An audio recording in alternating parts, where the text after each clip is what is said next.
כל הלשון, כל התורה, בכל מקום. Il y a un mashal intéressant qui a été ramené par le Chafetz Chaim et on va essayer de parler sur ce mashal point de vue halakha.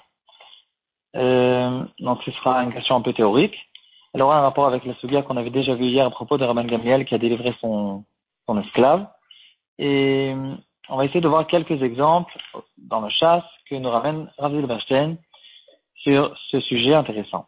En fait, le sujet, il est quelqu'un qui a voulu voler et finalement, il s'est avéré qu'il n'a pas volé. Le Chafetz Chaim, il a rencontré quelqu'un qui avait un magasin et cette personne, elle avait l'habitude de laisser son magasin ouvert vendredi après-midi, tard dans l'après-midi. Il rentrait même s'il débordait sur Shabbat. Il ouvrait son magasin aussi Shabbat après-midi, avant la sortie du Shabbat. Il n'attendait pas la sortie du Shabbat. Et c'était un grand nissian qu'il y avait à l'époque, surtout du temps du Chazani, du Chafetz Chaim. Et le Chafetz Chaim, il lui a dit, regarde, je vais te donner un mashal. Qu'est-ce que c'est Shabbat? Qu'est-ce que c'est la bracha du Shabbat? Il y avait une fois un marchand qui ne savait ni lire ni écrire. Et il avait l'habitude de prendre de la marchandise et d'aller au marché pour essayer de la vendre. Un jour, il y a un grand riche qui est venu et qui a décidé de lui acheter tous ses paquets, toute sa marchandise. Mais comme il ne savait pas écrire, alors le riche, il lui a dit, regarde, il a sorti son chapeau, il l'a mis à l'envers, il lui a dit, on va compter maintenant les sacs. Chaque sac que je mets chez moi, je te mets une pièce de 1 centime dans le chapeau. Après, on va compter les pièces. Et en fonction du nombre de pièces, on saura combien de sacs il y a. Et comme ça, ils ont fait. Le riche, il a monté ses sacs sur sa charrette, sur sa calèche, et chaque sac qu'il faisait monter, ce marchand riche, il lui mettait 1 centime dans le chapeau. Et comme ça, le chapeau, il se remplissait avec des pièces de centimes. Et ce pauvre marchand qui n'était pas très intelligent, le marchand, le pauvre, au fait, de temps en temps, quand le riche, il retournait sa tête pour mettre la marchandise dans la calèche, il se sentait très intelligent de venir et de prendre des poignées de pièces, quand il a vu les pièces qui se trouvaient dans le chapeau, sans que le riche remarque, il prenait des pièces, il les mettait dans sa poche, et il était très content qu'il a réussi à gagner encore quelques centimes. Le riche, il a remarqué ce qui se passait, mais il n'a rien dit. Il savait très bien que chaque pièce de centime qu'il est en train de mettre dans sa poche, il est en train en fait de perdre le paiement d'un sac entier. Et finalement, ils ont compté les pièces. Il y avait bien sûr beaucoup moins de pièces que ce qu'il fallait. Et le marchand, comme si de rien n'était, il lui a payé en fonction du nombre de pièces qu'il y avait, comme si qu'il y avait ce nombre de sacs. Et le Chafetz Chaim, il lui a dit, c'est ça exactement le Shabbat. Quand tu crois que tu manges du Shabbat, tu prends sur le compte du Shabbat à droite à gauche, tu crois que tu es en train de gagner, mais en fait, tu es comme ce marchand imbécile qui croyait prendre des centimes, et en fait, il gagnait, en gagnant ces centimes, il perdait des roubals entiers. La question qu'on peut se poser, c'est est-ce que ce marchand, s'il n'a pas d'autre vol, si c'était ça que son seul vol, est-ce qu'il est devenu pasoul laïdout, il ne peut plus faire un témoignage à cause que ici c'est un voleur. Un voleur, il ne peut pas témoigner. Est-ce que ça s'appelle qu'il a volé ou bien ça ne s'appelle pas qu'il a volé parce qu'il a fait que gagner d'argent aux marchands riches. Est-ce que c'est considéré du vol? Une question qui a été relevée dans le poskim. Quelqu'un qui a volé un objet, et finalement il s'est avéré que le propriétaire, il en avait rien à faire de cet objet, et il a dit clairement aux gens que celui qui veut, qu'il a qu'à le prendre. Est-ce que ça s'appelle gezel? En fait, est-ce qu'on va en fonction de l'intention de la personne qui a pris l'objet, ou bien non, on va en fonction de l'action elle-même, pas en fonction de l'intention, et l'action n'est pas une action de vol. C'est une intention de vol, c'est pas une action de vol, parce que le propriétaire, il a déjà dit clairement que celui qui veut, il peut prendre cet objet. Apparemment, dans un cas où il a vraiment fait un vrai efker, alors bien sûr que, à mon avis, les poskim ne se poseraient pas cette question. Dans le cas où vraiment c'est efker, parce qu'il n'y a pas du tout de vol. La question, c'est quand il est resté propriétaire de cet objet, il a juste dit que ça ne me dérange pas, si quelqu'un veut le prendre, il a qu'à le prendre. Et en tout cas, il y a ici une intention de vol et une action qui n'est pas un vol. À propos de ce sujet général, est-ce qu'on va en fonction de l'intention, en fonction de l'action? Il y a une Gemara dans Menachot d'Afsamer Talet, qui est en fait la base de ce sujet, intention ou action. Il y avait une marquette entre Abaye et Rava à propos de Ilchot Shabbat. Bon, c'est pas sûr qu'on pourra faire la comparaison, mais en tout cas la marquette de base, c'est justement notre question. Est-ce qu'on va d'après l'intention de la personne, ou bien en fonction de l'action qui s'est passée finalement? La Gemara elle raconte là-bas, quelqu'un qui a jeté un filet pour attraper des poissons pendant Shabbat, et donc il avait l'intention de faire une melacha. Finalement, quand il a relevé son filet, à sa grande surprise, il a vu là-bas un bébé qui lui a sauvé la vie en dernière minute. Donc bien sûr que s'il savait qu'il y avait un bébé, c'est Pikuach Nefesh, il avait la mitzvah, le droit et la mitzvah de jeter ce filet pour sauver ce bébé. Mais lui, il n'avait pas l'intention, il avait l'intention de faire une melacha, une avera. Est-ce qu'on peut le rendre chayav ou bien non? On ne le rend pas chayav. Bien sûr qu'il y a aussi des poissons qui sont montés avec, parce que s'il n'y a pas de melacha qui a été faite, alors il a eu que l'intention sans l'action. Mais en tout cas ici, bien sûr que dans le cas où il savait qu'il y avait là-bas un bébé à sauver, il a le droit de jeter le filet, même s'il y aura des poissons qui vont monter avec. Et donc finalement, ici on se retrouve avec une personne qui avait l'intention de faire une avera, et la avera finalement n'a pas été faite, parce qu'il y a eu ici un pikuach nefesh. On peut se poser aussi la question, une question plus moderne, un chauffeur de bus sur lequel monte une femme enceinte qui a besoin d'aller à l'hôpital pour aller accoucher, et lui, il a l'intention de faire une melacha, et finalement, il ne fait pas une melacha parce qu'il a le droit il s'est avéré qu'il a le droit dans cette conduite, ce chemin, il avait le droit de le faire parce qu'il le fait pour une histoire de pikuach nefesh. Et une marquette entre Abaye et Rava, peut-être qu'on peut faire une comparaison, peut-être que non. Une question, on va relever un peu le sujet.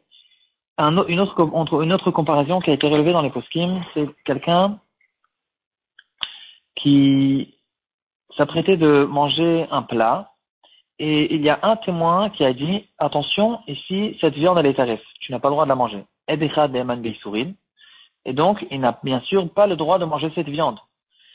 Et lui, il n'a pas pris compte de ce témoin, et il a mangé la viande. Donc ici, il y a ici une personne qui a une intention de faire une avera. Pour l'instant, c'est une avera, mais ce qui s'est passé après, c'est qu'il y a eu deux témoins qui sont arrivés et qui ont dit non, c'est de la viande cachère. Et donc, bien sûr qu'on croit aux deux témoins plus qu'aux témoins seuls qu'il y avait au début. Finalement, il s'est avéré que cette viande était oui cachère. En tout cas, lui, il avait l'intention de faire une avera. Sur ça, la Gemara, elle dit, Umami, si déjà quelqu'un qui avait l'intention de manger une viande pas cachère et finalement il a mangé une viande cachère, il a besoin d'une kapara, kalvachomer, quelqu'un qui a fait une avera mamash.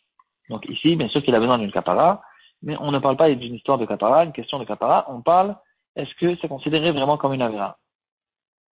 Une autre Gemara qui ressemble, une Gemara dans Masechet Nazir, une femme qui a pris sur elle d'être Nézira, et on a vu là-bas dans la Gemara que son mari il a la possibilité de lui annuler son éder. Considérer un éder chez Beno et Bena, et donc il peut lui faire la farat edarim, il n'est pas obligé de le lui dire. Et finalement, c'est ce qui s'est passé, il a fait lui une farat edarim, il a annulé sa néziroute, mais elle, sans savoir, elle continue à boire du vin, à rentrer dans des cimetières, à faire des choses que les nézirim n'ont pas le droit de faire. Et donc, ici aussi, on se retrouve avec une personne qui a une intention d'avera et une action qui n'est pas une avera. Là-bas, il y a une marquette entre Rabbi Yehuda et Rabbanan. Est-ce qu'on frappe cette femme ou pas? Makat Malkout, on ne la frappe pas. Mais est-ce que Midé Rabbanan, on va la frapper? Makat Mardout, à cause de cette femme qui, en fait, a ses propres yeux, tels que elle voit, elle méprise la Néziroute. Donc, il y a une marquette entre Rabbi Yehuda et Rabbanan, et il y a une marquette dans les Rishonim comme qui tranchait la halakha. Le Rambam et Rashi, je pense. Il tranche la halakha comme Rabbi Yehuda, qu'on la frappe Makat Mardout. D'après les autres Rishonim, on tranche la halakha comme Tanakama, qu'elle ne prend pas Makat Mardout. Ici aussi, on peut faire la comparaison. Donc, en revenant au premier cas, le cas du Machal du Chafetz Chaim, ici, on a une personne qui pense qu'il fait une avera, et finalement, c'est pas une avera parce que chaque poignée de centimes qu'il est en train de prendre, il est en train de faire gagner l'argent aux riches. Donc peut-être que ici, ça dépendra de cette marloquette. D'après le Rambam, puisque cette femme Nézira, on la frappe makat mardout, alors c'est considéré, on considère cette chose-là au moins comme une avéra. Donc cette personne-là, il sera au moins pasoul midera banan, parce que c'est considéré peut-être que bi comme un vol midera banan. Et d'après les autres rishonim, il n'y a pas de mardout. Finalement, il s'est avéré qu'il n'y a pas d'avéra. On n'est pas en train de dire que c'est un grand tzaddik, mais c'est pas pour autant que on peut considérer qu'il a fait une avéra. Et si on ne frappe pas la Nézira, cette femme qui n'est pas Nézira, finalement, on ne la frappe pas. Donc cette personne aussi qui a volé des pièces, des centimes, on ne le considère pas comme un voleur, même midera banan. Donc, ça dépendra en fait de cette question et aussi les autres cas qu'on a vus. La différence qu'on peut faire, c'est que on peut faire, on n'est pas obligé de faire des rapports entre les mitzvot de Ben Adam la Makom et Ben Adam la Chavero. Quelqu'un qui prend une viande qui à ses yeux n'est pas cachère, même si elle est finalement oui cachère, ou bien quelqu'un qui est nazir et qui pense qu'il est nazir, en fait il n'est pas nazir. Ici, c'est des Isurim Ben Adam la Makom. Peut-être que c'est très différent et que dans ces cas-là, on va lui le frapper, mais c'est pas pour autant que Ben Adam la Chavero, c'est peut-être c'est pas que c'est moins grave, mais dans le fond, dans la base, quand on essaye de déterminer une mitzvah, une interdiction qui est menadam lechavero, alors c'est que dans le cas où finalement j'ai fait quelque chose de mal à mon prochain. C'est vrai que dans le menadam lamakom, on essaye de vérifier qu'est-ce qui s'est passé dans le cœur de cette personne, qu'est-ce qu'il lui à ses propres yeux il est en train de faire. Et lui à ses propres yeux il est en train de faire une action qui est contre Hachem. Par contre, menadam lechavero, c'est ce que Hachem ne nous permet pas de nuire, de voler quelqu'un, c'est parce que je suis en train de causer du tort à quelqu'un. Et si finalement je ne suis pas vraiment en train de lui causer du tort, c'est juste moi qui est en train de penser que je lui cause du tort, alors dans ce cas-là, il est très possible que, d'après tous les rishonim, on ne considère pas cette chose-là comme une avéra, et il n'y a pas de vol du tout qui a été fait, et donc il n'est pas nifsal laïdout. Quel rapport avec notre sugia? On a déjà ramené hier l'histoire de Rabban Gamliel, qui par erreur, il a crevé l'œil de son esclave connu, un Talmid Chacham, qui s'appelait Tavi. Et Rabban Gamliel, au début, il était très content. Il a dit, voilà, on n'a pas le droit de délivrer des esclaves, mais maintenant, si c'est ce qui s'est passé, je suis content que finalement, cet esclave, il a la possibilité de finir sa vie comme un bon juif. Et l'esclave, bien sûr, aussi, il était content. On voit dans la Gemara que les esclaves à l'époque, ils préféraient perdre l'œil plutôt que de rester esclaves. Et finalement, jusqu'à Rabbi Yoshua, il lui a dit que c'est pas vrai parce qu'il n'y a pas eu de témoin, et maintenant que tu as avoué, Modé Biknas Pato, et donc c'est pas vrai. En tout cas, hein, pourquoi Rabban Gamliel il était content? On a déjà ramené cette question hier. Et Yavet, il pose cette question. Comment est-ce que quelqu'un il peut être content sur une, entre guillemets, une avéra qu'il a fait, même s'il a fait Beshogeg, on n'a pas le droit de frapper quelqu'un, on n'a pas le droit de le blesser, et ici, il y a une avéra qui a été faite. Comment est-ce que Rabban Gamliel, il pourrait être content? Ici aussi, on peut faire la comparaison avec notre cas. D'un côté, il y a une action qui a été faite, cette action, elle n'est pas géniale, mais par contre, le résultat, il est très bien. Cet esclave, il a été délivré, et c'est très bien, tout le monde est content, cet esclave est très content. Ça ressemble beaucoup à ce marchand analphabète qui qui volait les pièces de centimes, et finalement, c'était très bien pour le riche. Donc ici, on voit, peut-être qu'on peut ramener une preuve, qu'on voit que quelqu'un qui a, il a causé du tort, il pense qu'il cause du tort à quelqu'un, et finalement il s'est avéré comme quelque chose de très bien, comme les longs cas intéressants qu'on a déjà vus dans le shiur d'hier. On voit qu'on va en fonction du résultat. Et le résultat, s'il est bien, c'est très bien, on peut être content. Donc, de la même manière que Rabban Gamliel était content malgré qu'il a frappé son esclave, puisque finalement le résultat il était bien, peut-être qu'ici aussi ce marchand qui vole les centimes, puisque le résultat il est bien pour le riche, alors on peut être content et donc en fait c'est quelque chose de bien. La preuve, on peut la repousser facilement.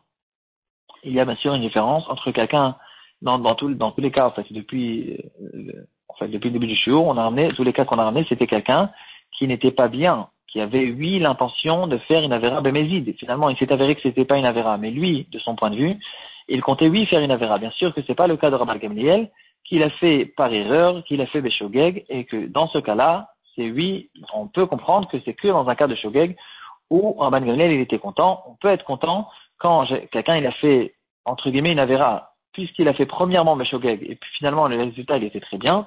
Alors dans ce cas-là, on comprend pourquoi Rabban Gamliel était content. Mais ça ne veut pas dire pour autant que quelqu'un il peut faire une avéra, mais à ses yeux, et être content parce qu'il est avéré que c'était pas une avéra.